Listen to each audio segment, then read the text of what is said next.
This next point is a really great one too, which is talking sexpectations addresses values and compatibility.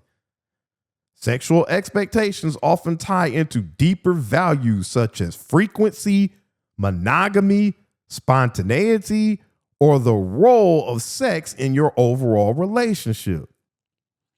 These discussions can often reveal if your long-term desires even align or not.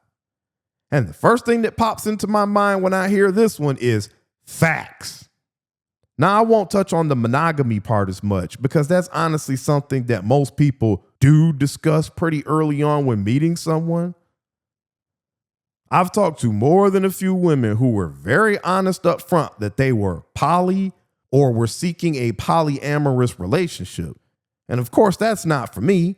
So I thank them for their honesty and we went our separate ways.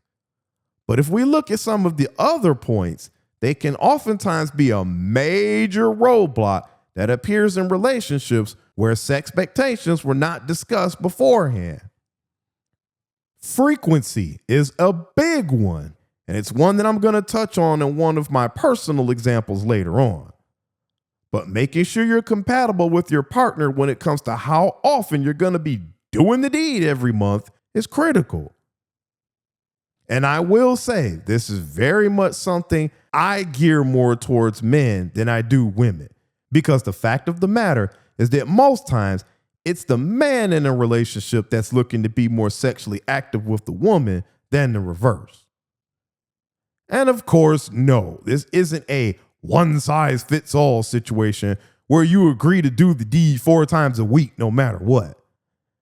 There will always be days when one person wants it and the other person doesn't. And there will be weeks where the action is heavier and weeks where the action is lighter.